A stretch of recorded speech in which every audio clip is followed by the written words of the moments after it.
Board.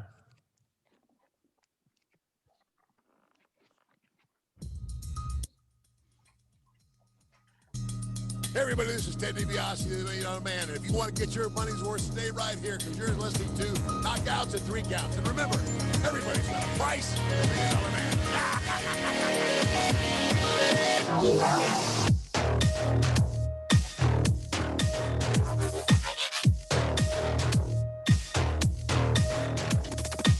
This is Don West here, and I'm telling you, Knockouts and Three Counts is the podcast, baby. Make sure that's the one you check out, because, buddy, like me, they're the real deal, baby.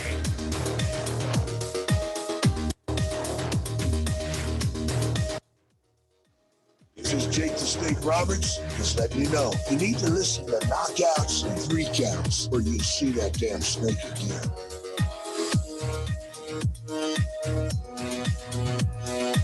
This is the Ring of Honor World Television Champion, a.k.a. Shane T, boy, the baddest champion you ever seen, boy. And you're listening to Knockouts and Three Count. Ladies and gentlemen, welcome to Knockouts and Three Counts, throwing it back old school like we used to in this bitch. And if you've been rocking it with us for a long time, you already know what it is. We're back here another Tuesday. And hey, we had to bring Devin back with us. Devin, how the hell are you holding up down there in Texas? man. Oh, he froze. Oh, no. 2021 is trying to take Devin out. Oh, no. lost him already. It looks like it's not going too good in Texas. Well, while we get Devin and his technical difficulties situated, Corey, how the fuck you doing, man? Man, you know, another Tuesday. Glad to be back at it again. Had one of those nice days where I had to come home, catch a little cat nap, but I am more than ready to get to it on this lovely Tuesday and tackle another show. What about you, man? How you doing? I'm pretty excited for this show, man. A legend like Stevie Ray. We've already gotten to interview his brother Booker T, which if you are subscribed on Apple Podcasts, you would already know that. Like I said, it was an honor to get to interview Book. We're going to be bringing in Stevie at 9:15. So all of you guys who are in the live feed, tell your mom, tell your friend, tell your wife, tell your kids, tell them all. And Devin looks like he's back. Is everything okay in Texas? Okay, I'm back. I had a little network issue. I'm good. I think we'll see. So everything is okay in Texas. Yeah, except for the internet, apparently. Hey, you shut your dirty mouth before mine starts fucking up. And yes, that was me knocking on wood. So we should be good. Devin, how the hell are you feeling about tonight's show? I mean, we got to interview Booker T, 3 years ago now? Holy shit. Yeah, it was almost like 3 years ago to the day almost, man. You ain't kidding, man. It was February 3 years ago at Astronomicon, dude. It's pretty that's a pretty wild thought. Yeah, man, I'm definitely looking forward to this, man. Growing up, Harlem Heat was probably my favorite tag team, or one of my favorite tag teams at the time, man. And when that Astronomicon, I actually got an autograph from Booker T of a Harlem Heat pitcher. Now I got to get Stevie Ray to sign the other side, man. So I'm definitely looking forward to this, man. I mean, still to this day, when it gets brought up, you know, about doing a podcast where I do, you know, MMA and then talk wrestling as well, and then gets talked about like, well, who have you had on and stuff? That's one of the first names that gets rattled off. I mean, he's just got such name value. Like the fact that you guys were able to get him on so early in the show and just kind of show like your early progression, and now being able to get the other part of the tag team, essentially, it's going to be interesting to be able to, for those people that are interested enough maybe to go back and watch, to see the progression of the show in that nature, I guess you could say. I'm not gonna lie, Devin, I think you would agree. I am forever grateful that we had the opportunity to interview Booker T, but I can't blow smoke up these fine people's ass. The reason why we got to interview Booker T, Eric Bischoff, and Bruce Pritchard that day was because we shot a shot and got fucking lucky. Hey, Kyle, How much in this industry are you starting to realize with getting guests and running a show for as long as we have? That is a good portion of it, man. Shooting your shot and hoping that shot lands somewhere near the target. As long as you're damn close and as long as it doesn't fall on deaf ears, man, that's all you can hope for. Yeah, I can't Hey, argue that at all, Devin. It's funny you say that, man, because I remember telling Kyle early on, it's like, man, should we even ask him, like, Kyle, the worst thing he could say is no. Right? That's about it. The worst they can say is no. I mean, that's a very good point. Well, Devin, while we're waiting for Stevie to join us, he's going to be coming fresh off the air with his show with the great Sonny Ono. Devin, now that we know how things shook out from the Royal Rumble, what are your thoughts on Edge winning the Royal Rumble in 2021, and do you feel old yet? Oh, there was a Royal Rumble that happened? Motherfucker, you know who won. Wait, Edge is still wrestling? When did that happen? No, I mean, I know I keep saying it every time I come on, I'm not watching WWE, but I was glad to hear that Bianca Belair and Edge won the Rumbles, man. To be honest with you, I'm more happy for Bianca Belair than Edge, man. You know, Edge, he's had a great career, man, and he's making his great comeback. So, you know, more power to him. But honestly, I'm more impressed with the fact that Bianca Belair is the first African American to win the Royal Rumble, man. So shout out to her. I saw a couple of the spots that she did, especially the one with Naomi, and yeah, I'm glad that she's getting her moment of recognition, man. Saw the moment she had with her husband after the match too, man. So I'm happy for her, man. I'm one of those people that I've been watching on NXT for basically since she started, and someone I've been following through her whole progression. So I'm more happy for her. But you know, shout out to Edge too, man. Letting you know people over the age of 35 can still get it done. Makes me feel inspired. Has it inspired you enough to start that DDP yoga yet is the question. Has that been started? It's still sitting on my shelf, man. It's there. Now I want to ask you guys a question though, because outsider's opinion here. Is this part of the problem with wrestling though? Is that they kind of now I know it's not a gimme. I'm not saying nothing was a gave to them or nothing like that.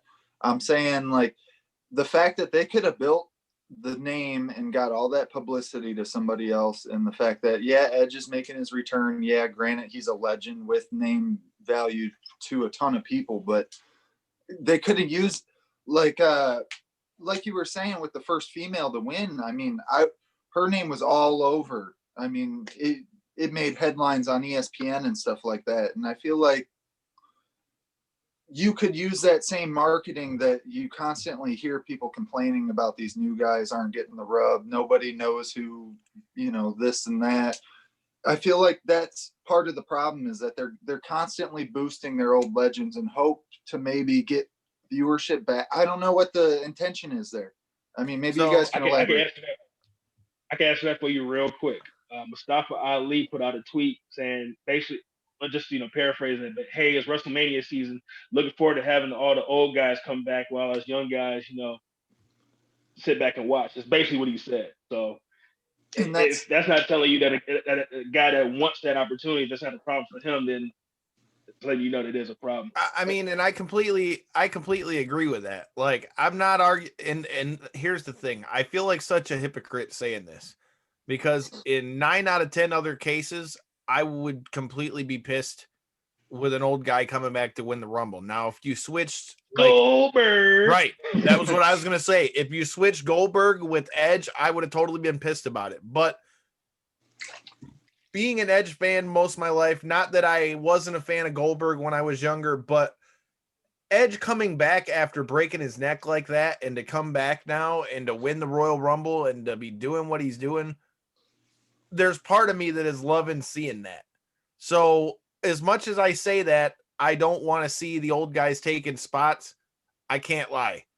The kid in me was loving that. When they had him and Christian come together like that, and the prospect of the fact that they might have tag team matches in 2021, bro.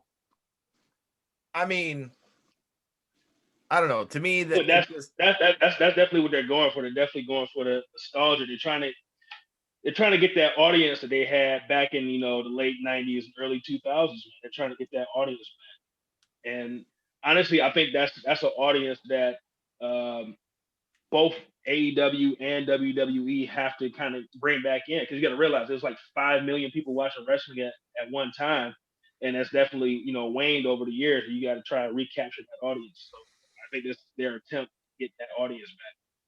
But see, I feel like that's what made wrestling back in the day, is the fact that it wasn't for a different generation. It felt like it was for the kids growing up with, like, everybody had their role. Like as a teenager, I felt like with like that, what kind of clique in the wrestling world they could picture themselves fitting into and stuff like that. And I feel like with it being all kind of older stars and stuff now, you're just not seeing that with the younger generation as much. I mean, like, think about it when you were a kid and stuff. You'd go to Walmart or Meijer or whatever the case was, and half the shirts on the shelves were some type of wrestling figure or something like that. I mean, you just don't see that stuff anymore. I mean, well, it ain't like when I was a kid, man. I mean, you still see kids running for figures, but man, I know when I was a kid, man, I always was looking to see what wrestling toys they had and all that shit, and I was always looking at that stuff. Shout out to Tony Thunder in the comments. We see you in there, kind sir. The wrestling rings themselves. I mean, every kid had 3 or 4 of those things. Oh, dude, I still have a couple downstairs. Dude, I still have the Foot Locker that has some of mine. A lot of them went in the garage sale, but I mean, there's still some remaining. Hell, I still have some of the Space Jam action figures, if I'm not mistaken. Now, does that just fall because of the way that everything's digital now? Everybody's like, my kids spend half as much time playing on their toys as they do on their tablets anymore, it seems like. I mean, is it just because of the new age? Because everything's digital now, they're not quite as interested in, say, like we were saying, the physical toys, the dolls, the rings, the stuff like that? Or is it just because, I mean, I haven't necessarily went looking for wrestling toys in a long time, but there used to be a whole aisle that was like dedicated to it. It seemed like. I think wrestling toys now are more for the collectors, man. It seems like guys my age that used to watch it back in the day and still watch it. It's more for collectors now.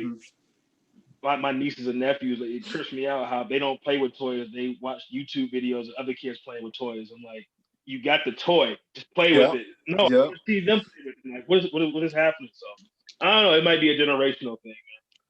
Dude, and here's the thing. Like, I never knew that like toy collecting was that big a deal until I started seeing these dudes get like that heated over like, you fucked up my TV, you son of a bitch. Or you're my LJN, or you fucked up the packaging. Or like I saw this whole video where supposedly Matt Cardona, Zack Ryder, like destroyed this dude's figure because he sent him one that he had paid for and crushed it or some shit. Dude, it's crazy. Like, I mean, don't get me wrong, I had all the toys as a kid, but like it was not that serious to me back then. No, everything was open box and then put it back in the box, hopefully, if the box doesn't end up in the trash. But leading forward, I mean, what were your other thoughts on the pay-per-view itself, Kyle? I mean, overall, I'm going to be completely honest. They did it. I honestly didn't have much to bitch at. Minus a few like little nitpicky things. If you're really being like super nitpicky, I think they got the right people who won the Royal Rumbles. I think it's great that Bianca Belair got the win. I think anyone with eyes can see the momentum that she's been building on SmackDown for weeks now.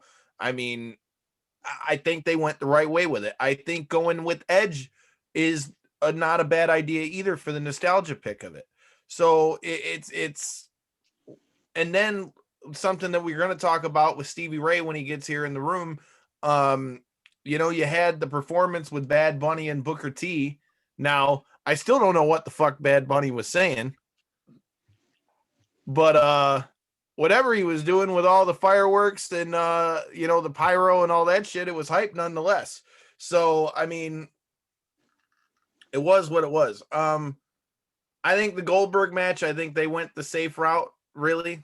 Like, I kind of feel like they went in, bing, bang, boom, play the hits, and then, get in, get out, see you, bye.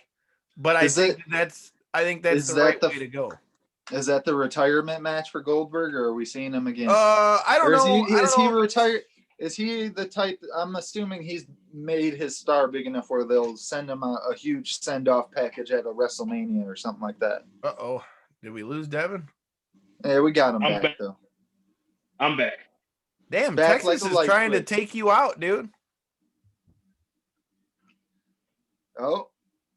Damn, Devin. Well, either way, I pose you the question then, Kyle. What do you think? Like I said, I assume his star is big enough, almost like they did with the Undertaker, where they'll set up a whole package ordeal, set up like a individual match type thing, or am I wrong? I mean, so I would say, okay. So I would say when it comes to Goldberg, I think when he goes out, there will definitely be some kind of package, but I don't think it's going to be like what happened with the Undertaker. Like, the Undertaker is the Undertaker. Devin, would you agree? I feel like yes, Undertaker is the Undertaker. Fucker. I can agree with that point as well. I'm saying there's a very pundit point. I wish I would have made that in my argument. I really wish. I'm sorry. What was the question? What I'm saying the question I posed to Kyle is the fact that it was that the last we see of Goldberg in the actual wrestling environment. And yeah, I don't think it's going to be the end of it, but I highly doubt it myself. But like I said, because I think when it is the final hurrah, final send-off type deal, they're going to do a package deal. Maybe not as elaborate as like they did with the Undertaker, but they'll do something that's like a full send-off compared to just a match where he wins or loses, essentially. Man, I thought Goldberg was done after he almost killed the Undertaker in Saudi Arabia, man. But 2 years later, here he is, man. So hey, bro, he's the untakeable. Bro, it's dude, I don't even know what to say on that one. Only thing I can say on this one, Corey, is that I don't think that he's going to have the same kind of send-off that The Undertaker did, because you got to realize The Undertaker is a character that was completely grown and stayed in one place. Yeah. In the WWE, he never went nowhere else. It was started in WWE. It stayed there, never went nowhere else. But but Goldberg's also one of the few people that does have the like, I can almost understand why they would keep reaching in that bag, because there is a very few. Well, he's still in good shape, even though he's old. That's why they keep reaching in that bag. Too, but that name value. I mean, people that haven't watched wrestling in a while or are even like casual fans, they hear Goldberg and they're like, "Oh man, I know exactly who they're talking about." That's one very recognizable. Yeah, it's one very recognizable name. It seems like nowadays it seems to be like from the outside in, it seems to almost be a negative connotation to most of the hardcore fans out there. But that's my point exactly. It just like I was trying to almost not make the argument for earlier, but it just seems like, man, they're just doing so much to try to build up these old fans and get people back instead of worrying about building new fans, building new names. Sounds like something we've been saying. I mean, although I will say this, I do want to see Goldberg versus Big E. I don't know if y'all heard Big E on his podcast. He was a big Goldberg fan. He always said, "Big Goldberg out there, two big men out there slapping meats." I wouldn't be mad at that though, bro. I feel like that would be an interesting matchup, if nothing else. That'd be a hell of a powerhouse matchup for sure. I just wanted to happen for Big E, man. So Devin, we were talking about how things are in Texas. Should we tell the people what's going on in Texas going on in about, I don't know, 10 days or so? No. Don't tell him at all. Nope. Well, guess what? I'm Nah, gonna tell him anyway. Go ahead. We're headed back to Texas. Devin's staying where he's at. Well, I am headed to Texas. We are going to be coming down there for another episode installment happening of Pele Pro Wrestling. But one of our very own, Isaiah the 7 Mile Destroyer Broner, is going to be on his way down there as well. He's going to be taking on MLW star Gino Medina. That's going to be a great time. You got past guests of the show. Sam Adonis is going to be taking on Psycho Clown. You've got Mecha Wolf is coming down on for this card. There's going to be a lot of people. And for those of you who can't be there in Texas at Legal Draft Brewing Company, you can check it out on Fight TV on pay-per-view. So make sure you check it out and make sure you hit that subscribe button so that you don't miss any of the great action with Pele Pro Wrestling and what we get into. I mean, last time we checked out some throwing axes. What the hell are we going to get into this time, Dev? Another frozen screen. That's what we're going to get into. So what my thoughts are on you boys going to Texas is you cannot sit still, Kyle. This man's flying across the country every goddamn month. I'm kind of jealous at this point. Hey, the invite is open, sir. I know, but the bankroll invitation is like, no, don't do it. No, don't do it. But real quick, since we got to cover a quick segment real quick. I want to get your thoughts. Hold on, before you do that, Corey, for those of you guys who are waiting on Stevie Ray, like I said, man, I've shot him a text. We've had it all set up.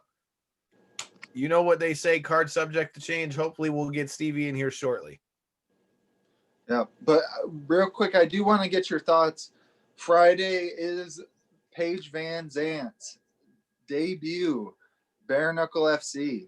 What's your thoughts now that we're this close to the actual thing? Have you watched any of the promos or anything that they've put out? Yeah, so I just still don't know how I think she's going to do in Bare Knuckle FC, man. I'm not trying to be a Deb Counter, bro, but one thing I can say, all right, Paige has always done a really good job of self-promotion. I mean, beyond just the, great quality pictures that she puts out. She's really good at self-promotion via, the words that she uses to describe her want to compete and want to do better and want to move forward in her career, essentially. And I feel like she's done a really good job with that again this time. I feel like if you did have doubt, which I still do, like you're saying yourself, but if you watch some of the stuff that she's saying in all these interviews that she's putting out, she's genuinely interested and really wants this thing to essentially be what she's hoping for it to, which is a new path and a new career that maybe she doesn't have to worry about having her arm broke every other fight, from an arm bar or spinning back fist or something like that. So, Devin, now that you've returned, what we're talking about is the impending debut of one Paige Van Zant in Bare Knuckle FC. What are your thoughts on Paige Van Zant and Bare Knuckle FC, and do you think she's going to do well? All right, I think I'm back. Oh, he's back. All right, so thoughts on Paige Van Zant and Bare Knuckle FC? Oh, she fought? No, she's getting ready to fight. It's this Friday. Oh, okay. I didn't know it happened already, man. No, this Friday. It's all right. Devin comment in 3, 2, 1. So Paige Van Zant and Sage Northcutt were two people that Dana White tried to push down everybody's throat, right? And didn't quite work out for them. And I was saying then, it's like, okay, I understand that they got the look, but you need to calm down with them. You gotta let them, progress through their careers. And they pushed them too far, and then basically had to let them go. So I'm hoping that they can, rebound and work their way back. And one thing that I've noticed about MMA is that you really don't hit your prime until your 30s. Mm-hmm. So they still have some time to get their way back in, and I think they're going to do it the right way this time by working their way up and not just being pushed down everybody's throat from day one. That's not to say Paige or Sage was a bad fighter or didn't have any good wins. It's just that you gotta take that time and go Yep. through the process. I think this is a good move for her to work her way back to the UFC or Bellator or whatever big company. Do you think that that's what she's trying to do, though, is go back to the UFC? Because, I mean, hell, she's going pretty head first. They got her on, like, the Bare Knuckle podcast and all kinds of other shit already. But she's also came out and noted that there's a clause in her contract that will allow her to fight mixed martial arts bouts while being under contract with BKFC. So it seems like she's already doing a little bit of digging into possibly already going that route. So where do you think that would be, though? Because I doubt it would be the Bellator. UFC, because I doubt Dana's going to let her do it. Bellator. I think it would be Bellator or PFL. Yeah. Well, that was another thing that I seen in the promotion leading up to this is her husband, Austin, was in his rough quote here, his words were, "I was extremely pissed and didn't talk to her for a couple days because I wanted her to fight in the same promotion that I did so that we could fight on the same night." His words. So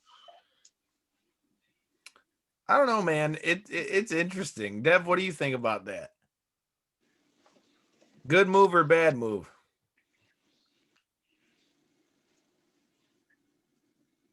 He froze again. Man, he froze, Texas, giving us the people's eyebrow. Bro, they must have that rough internet. Dude, I was just using that internet to edit the whole vlog together, and it was good. I don't know what happened.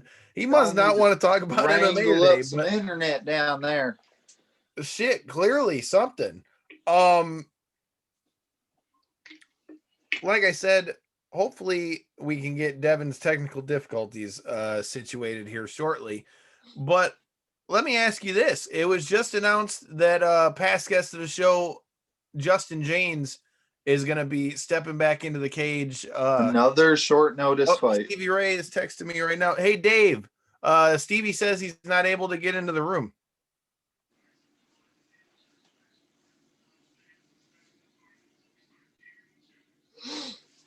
Uh-oh. Trying to get Stevie in the room here, everybody. Give me 1 second. And I'm gonna try and log in on my phone. Hopefully that prevents all these all right getting knocked out. Hey, Dave, are you there?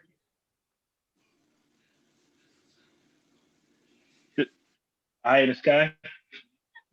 I know. I'm trying to get Stevie in here. We were just finishing thoughts with the Paige Van Zant thing, man. But we also were just talking about how past guest of the show, Justin James, is going to be stepping into the cage this Saturday. What are your thoughts on the matchup, Corey? That's this Saturday. I didn't realize it was that quick of a turn. Oh hell. Let's go, Justin James. Typical short notice fashion, getting back in there. Let's get this boy a dub this time, huh? I mean, I know he's taking on serious competition. Jalen Brown, if I'm not mistaken, is his opponent. Yeah, he's got you're correct. Yeah, okay. Yeah, Jalen Brown's a beast, man. I know he's coming off of an extended layoff due to injury. So the fact that they were able to book this fight and get it back together, I really hope to see the best of Justin James out there. What weight class are they competing at? 55 or 70? Oh, it's 45 on short notice like this? I believe it's 45. Wow. If he's able to cut to 45 on extremely short notice, because this fight was only announced, if I'm not mistaken, it was yesterday or 2 days ago. Yeah, it was just within the last 2 days. I'm trying to look it up right now. Now meets Justin James. Either way, Justin. Yeah, he's fighting this Saturday. It's a fight night card. I'm trying to get Stevie in here as well. He said it's not working letting him in.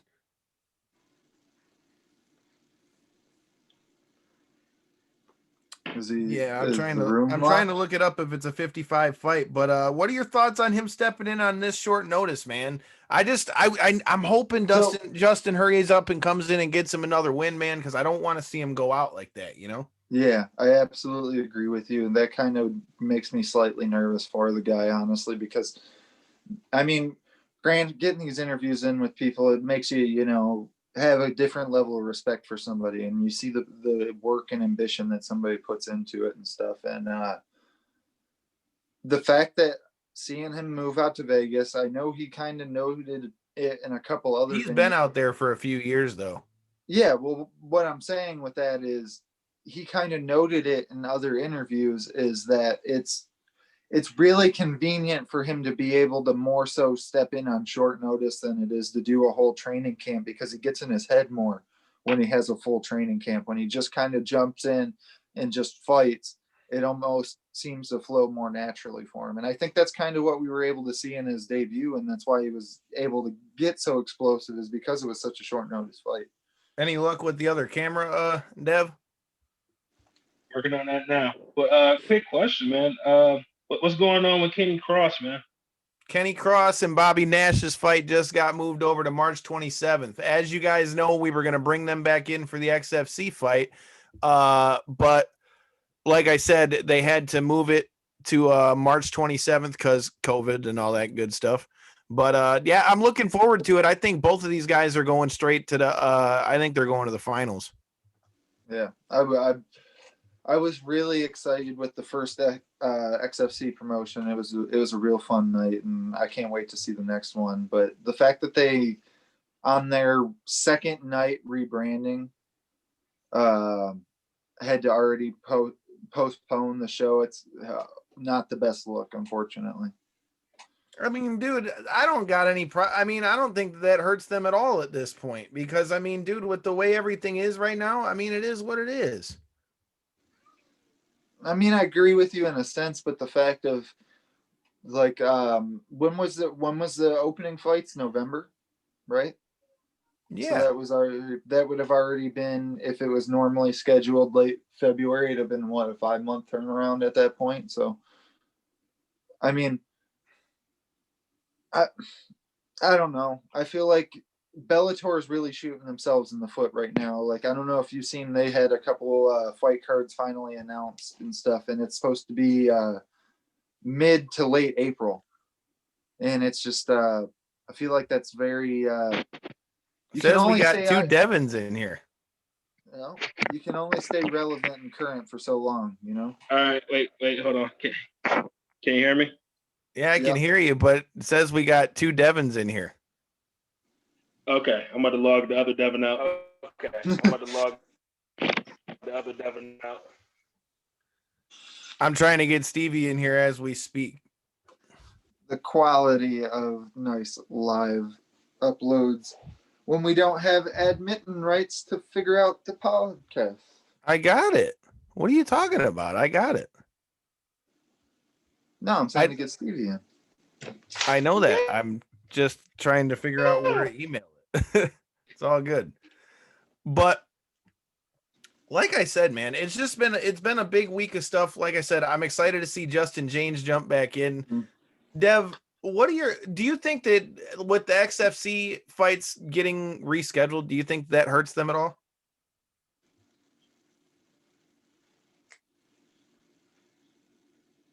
Devin's frozen again. Yeah, but it's not necessarily their fault. I mean, can you hear me? I can hear you. Your mic's choppy. You're cutting out. All right, come back to me. I'm gonna switch headphones. So with the point that you were starting to make, at least not to jock your point, but I agree. It's not necessarily their fault, so you can't really put blame on them as if it was. But the fact that it's like I was saying, I feel like it's really shooting Bellator in the foot. You see it all the time in the fight game. It's a real what have you done for me lately kind of industry, and if you're not able to be at least semi consistent with your events, man, it's hard to really follow some of the stuff. I mean, XFC, we have a vested notion, of course, because we have past guests and stuff. And of course, the first event was extremely entertaining. So I'm going to watch the second one either way. But the fact that they had to delay shows, I feel like it's a bad look. And I feel like, yet again, my point with that is, look at Bellator. I feel like it's really shooting them in the foot, them not doing anything. And it's supposed to be not even till April, like mid-April, that they even start back up. So I know COVID's got things on lockdown, but there's also many places that aren't on lockdown. So I'm just trying to get Stevie in here. Dev, that's the other question. You guys hear me now? Yep, we can hear you. So where do you think we go in the 155 pound division? That's what I want to know. Where do you guys think that we go? Okay. Well, I personally, so I think the only right matchup to make, if we're talking just like pure, this is a sport, not a combat sport, that people are prize fighters. I think if we're going basically rankings only, it should 110% be Dustin the Diamond versus Charles do Bronx Oliveira for the vacant title, in my opinion. Now, I've heard a lot of rumblings that there may be a possibility of them rerunning back Connor and Poirier again, which honestly, it's 1-1, man. I wouldn't be too opposed with seeing it. I thought I feel like a lot of people are kind of shitting on Connor's performance, but I thought he'd look pretty decent if he's able to change a couple things, maybe get out of range a little bit on those leg kicks and stuff like that. That fight really could go another way, and that's me as a Dustin fan. So that fight, I feel like it's going to depend on who shows up that night, but I mean, it's an interesting fight. But I mean, at this point, is Connor really even in that conversation? Because I feel like Connor's got that. How many world title fights? Connor's 3 and 3 of his.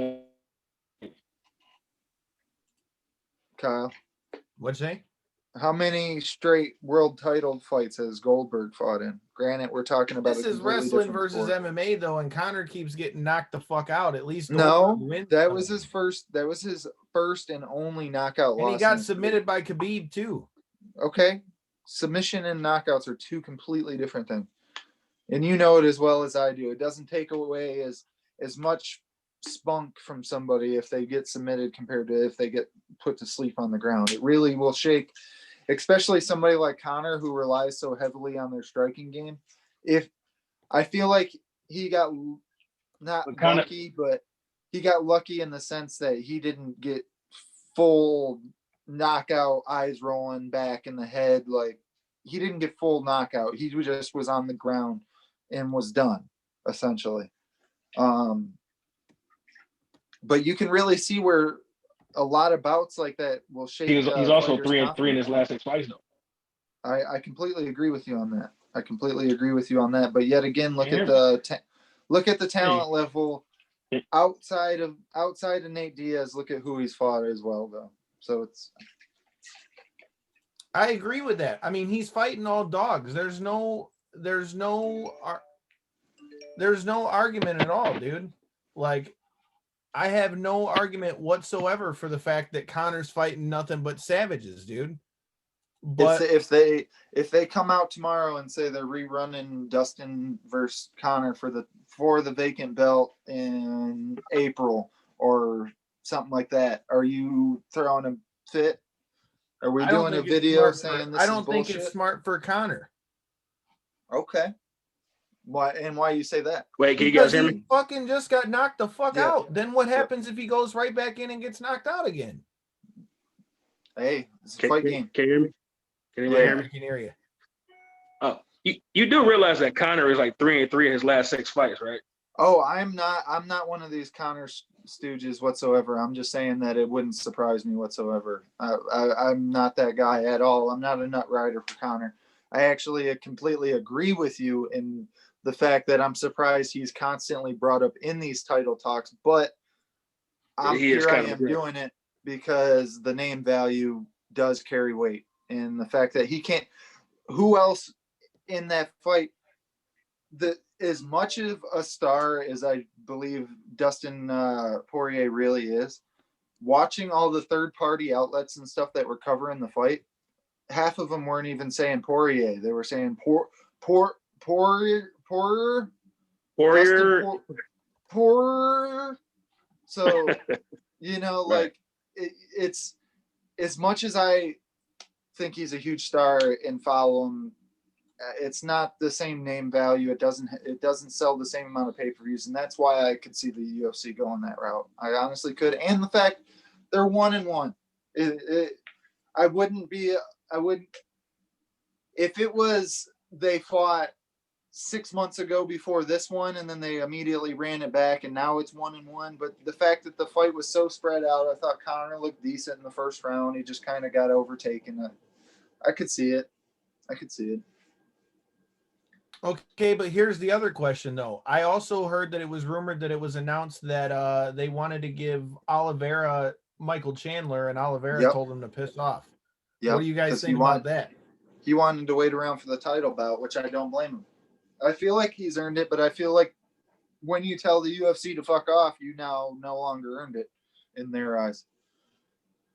So it's kind of it's a real two-edged sword in that regard. It's like, yeah, you did earn it. That's why we're offering you this number one contender fight. Oh, you think you've earned more than this number one contender fight? Oh, well, now you don't even get that. So it's like it's a real two-edged sword.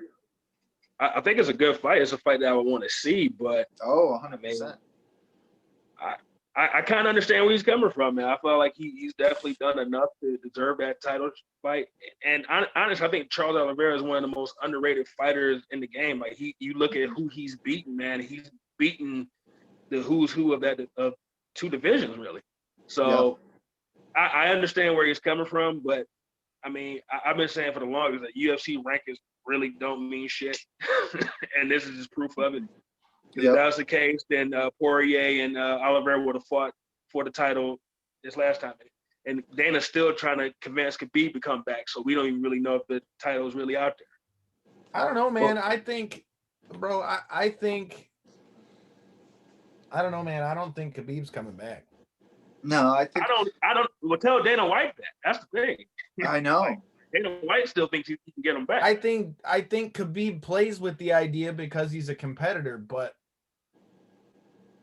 I think he's done. But you got to tell Dana White that. That's the thing. Dana White still thinks, I can get him back. I think it's going to end up being a very, very, very similar to GSP thing. And I even said this a couple weeks ago. And one thing I also want to ring my own damn bell is Kyle can back this up. I've been pushing Charles Oliveira for a long time now. I was saying his name, Kyle, 2 years ago, that this guy's somebody to watch out for at 55. So, Kyle doesn't like Charles. Huh? You don't. Kyle doesn't like Charles Oliveira. Oh, are you too busy on the phone? I was saying, like, 2 years ago, I've been backing fucking Charles Oliveira, and I was saying that he was somebody serious, a very serious contender. And you're like, I don't know, man.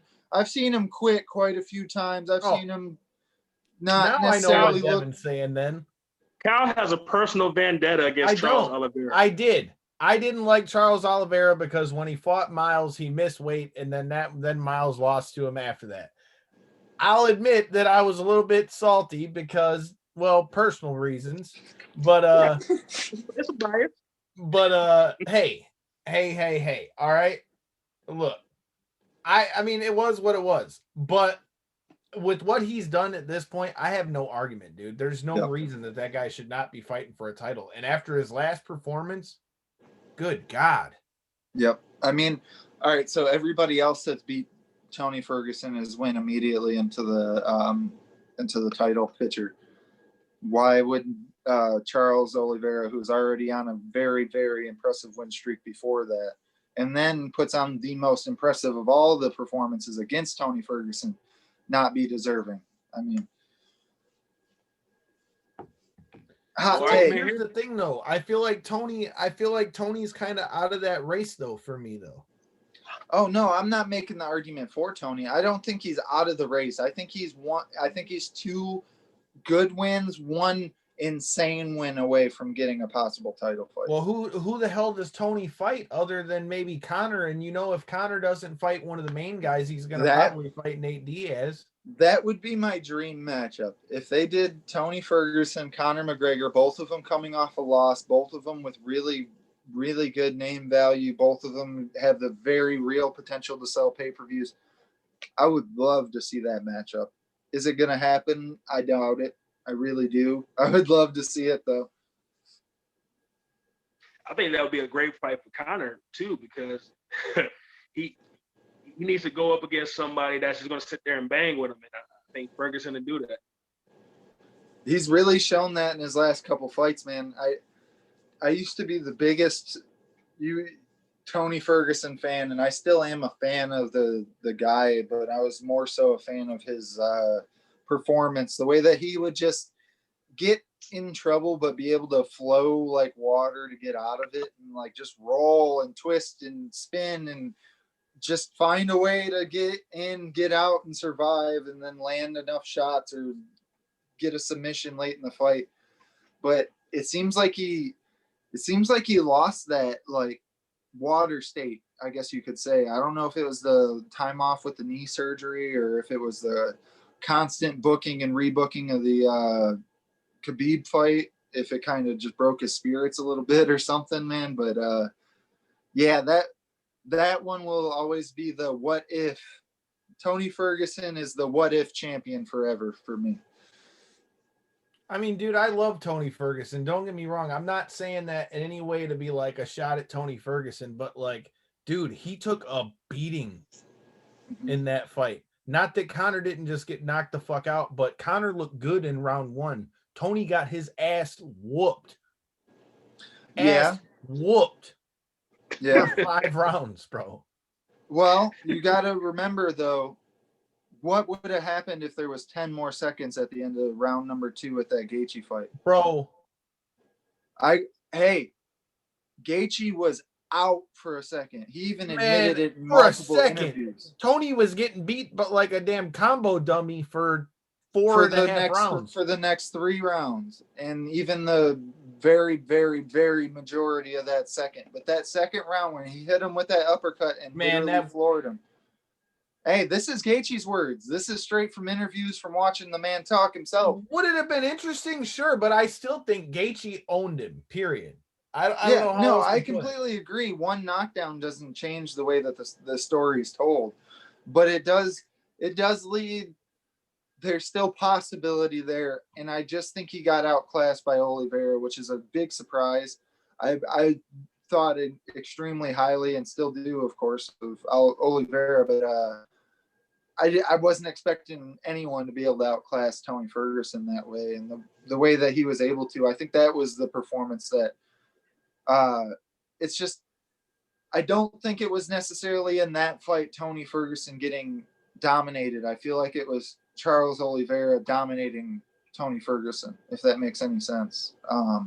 Especially the way that he almost took his arm off, man. That, I mean, for everybody that forgets that, there's no way he was able to throw punches and stuff properly after that. That was the end of the first round. He still had to go two more full rounds with one arm, essentially.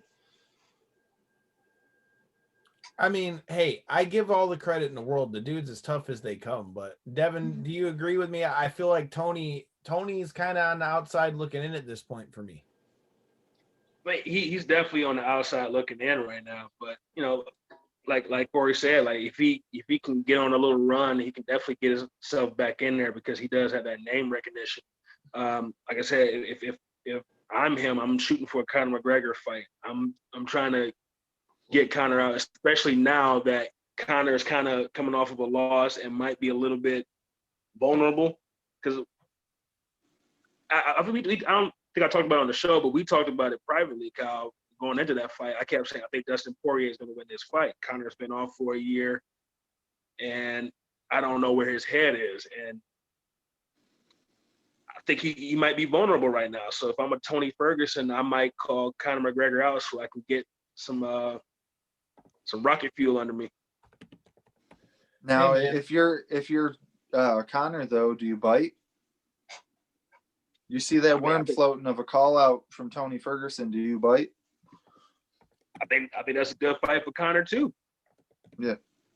I think Ferguson's a guy that I think Conor needs someone that's going to sit there and bang with him. And well, that's what Conor wants, dude, because Conor will pick a guy like that apart, dude. I mean, that's exactly what Conor wants, but that's why a guy like Nate Diaz gave him such problems, because he doesn't stay in one place and he just moves around and boxes the shit out of you. For everybody that's tuning in tonight, I'm actually on the phone with Stevie Ray right now trying to figure out what's going on with it. We're sorry for the technical difficulties, but hey, in this era of COVID, Zoom difficulties and that kind of stuff, I don't know. Don't know. Hey, let me ask you guys a quick question, man. After watching that Conor McGregor fight with Dustin Poirier and the strategy that Poirier used in that fight, working the leg kicks, how do you feel if you're Jose Aldo? Like, you're like the king of leg kicks. You fought this guy. You decided to try and punch him with your face instead of using the one thing that you are probably the best at, and you see it work against Conor McGregor. So hindsight's 2020. You know what I mean? Like, the ability to look back in time from the future would be, to be able to see what somebody's fault like that would be such a superpower. But unfortunately, we don't have that. Neither does Aldo.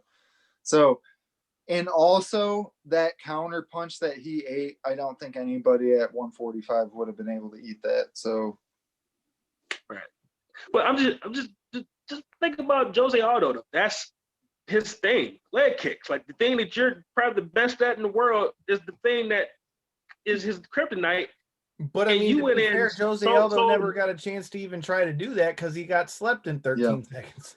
Well, that no, very that's well the thing. could Like, have been a strategy, but he did. But that's the thing. Like, he went in with so much emotion and fought outside of himself. And if you had just calmed down, not let all the talking get to you, stay within yourself and did your strategy, probably would have won that fight. I'm just saying. When I saw that, I'm like, how calm could he really have been? It only lasted 13 seconds. Shit. Yeah. But when have you ever seen Jose Aldo fight like that? Just come like, I'm going to get you. I agree with you. I'm just saying, like, it's not like it. Well, that's the other thing. That's the other thing about Conor McGregor too. Like, the mysticism of him has kind of fallen off, because he used to beat people before the fight even started. Nate Diaz was the first one to crack that, because Nate Diaz didn't give a fuck. So after that, it kind of the mystique of Conor McGregor kind of fell off a little bit, because people realized, as long as I don't get too emotional and I stay calm, I can beat this guy. But see, I disagree. I don't think it was the mystique of Conor that's fallen off. I think it's the time that's made it fall off. Because if you look at, even though he was the nice guy, Conor, in the Cowboy fight, the performance he was able to put on and putting him out in 45 seconds or something like that. There was nothing. He was on full glow that night. I mean, them shoulder strikes. Them shoulder strikes ate up my boy Cowboy, man. I mean. Wait, can we also say Cowboy's not the fighter he was? Absolutely. Absolutely. And Conor the fighter he was a few years ago? That goes back to just like what you were saying with, he needs somebody that can get him in there and get a kickstart going, and maybe not the number one fighter in the division isn't the guy. But to wrap up the show, because I know we only got a couple minutes left, I do want to get your guys' thoughts on the fight night happening this weekend. In the co-main event, we got Frankie Edgar versus Corey Sandhagen. And in the main event, we got Alistair Overeem versus Volkov. What's your guys' thoughts on these fights, real quick? I mean, that's a hell of a 2-fight way to finish a card. Exactly. I honestly wish it would be the bantamweights at the main event, but I'll definitely take a fight in that talking round about fights heavyweight this bout. weekend, man. I'd be remiss if I didn't also let you guys know. Don't miss it. Live, 9:00 p.m., our normal Tuesday spot. I can confirm that Donnie Blue will be on with us before his fight that's going down on February 6th as well. So make sure you're here live on Facebook. Again, Stevie Ray was supposed to be here, but we had technical difficulties. Dev, what are you thinking on these fights? I've learned to never bet against Frankie Edgar ever again, so I'm going with Frankie Edgar. And I think Volkov pulls that one out too, man. Overeem probably, if not my favorite, one of my 3 favorite fighters of all time. But I don't know where he is right now, so I'm gonna go with Volkov. Your thoughts, Kyle?